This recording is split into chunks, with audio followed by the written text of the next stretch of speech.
Dear students, today moving on with our chapter, we come to the next topic, aspects of staffing. Aspects of staffing means there are three steps. One is recruitment, another one is selection, and the third one is training. Recruitment is a positive process.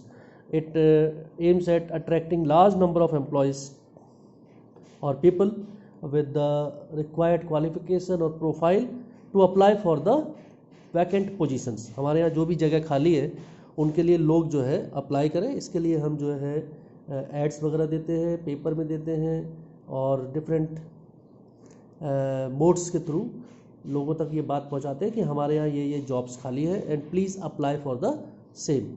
Number 2 is selection. जब हमारे पास सारे applications आ जाते हैं then we go for selection which is a negative process. हम जो है लोगों को उसमें छांटते जाते हैं और जो लास्ट में बचता है the most suitable, the most qualified और फिट पर्सन और able person for the job is selected.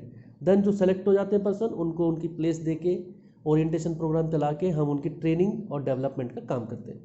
सो कैसे कैसे कहाँ से हम सेलेक्ट करते हैं लोगों को, कहाँ से लोग आते हैं, उसके लिए let us start the next topic, internal and external sources of recruitment. अगर आपको रिक्रूटमेंट करना है, आपके यहाँ कोई वैकेंट पोजीशन है और आपको उसे भरना है, आपके यहाँ 2 अकाउंटेंट की पोस्ट खाली है, if you want to fill them you have 2 options. One is internal source of recruitment, another one is external source of recruitment.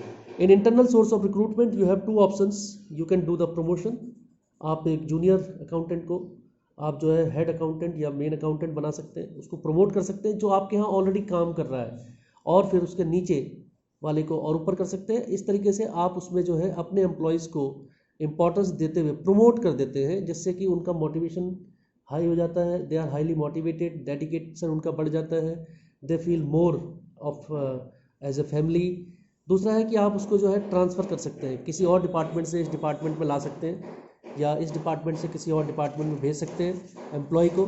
तो ये तो है आपके internal source of recruitment, transfer and promotion. Transfer और promotion internal source of recruitment को अगर आप use करते हैं देन इसके बहुत सारे फ़ायदे हैं. नंबर 1, जैसे कि मैंने बताया, it motivates employees for better performances. जिसको आप प्रमोट करते हैं ही becomes more dedicated because he feels कि उसकी जो एबिलिटी है उसको जो है सही तरीके से एक्नॉलेज किया जा रहा है and he is able to do more, to give more of his ability. Job satisfaction मिलता है and loyalty of the employ जो है वो बढ़ती है towards the organisation.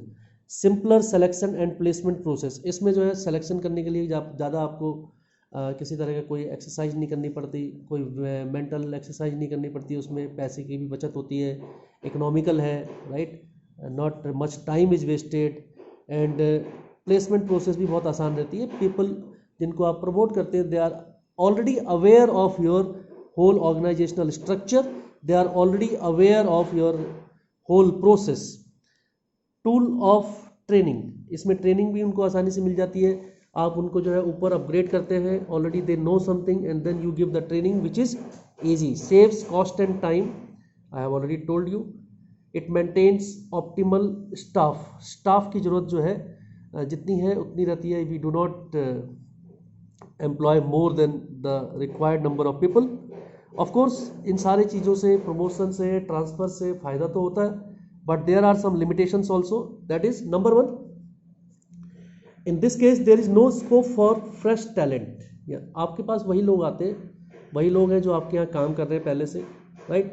there is no fresh talent. if you select a new person, if you select somebody who has recently completed his degree or some professional course, he is a fresh talent and he has new ideas, innovative skills उसके अंदर ज़्यादा होती हैं, he is more energetic. इनसे आपको जो है इसका नुकसान होता है आपको.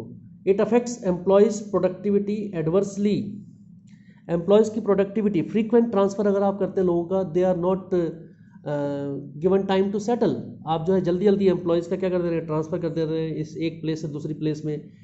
their family gets affected, right? बच्चों की पढ़ाई उसमें डिस्टर्ब हो जाती है and they may find it difficult to adjust to new positions and new places. तो उनकी प्रोडक्टिविटी में इफेक्ट हो सकता है. No external competition. पता होता है एम्प्लॉयज़ को, अगर ये पता चल जाए कि यहीं पर हमारे बीच में से ही सेलेक्ट होना है लोगों ने, तो उनमें कंपटीशन की जो एक भावना है वो क्या होती है, ख़त्म हो जाती है। They are not making them up to date, और वो जो है आराम से रिलैक्स होके फिर जो है काम करने लगते हैं।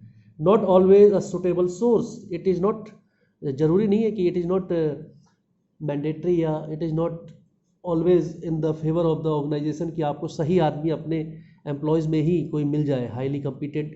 हो सकता है कि उसमें कोई ज़्यादा इतने वो ना हो, but because you are not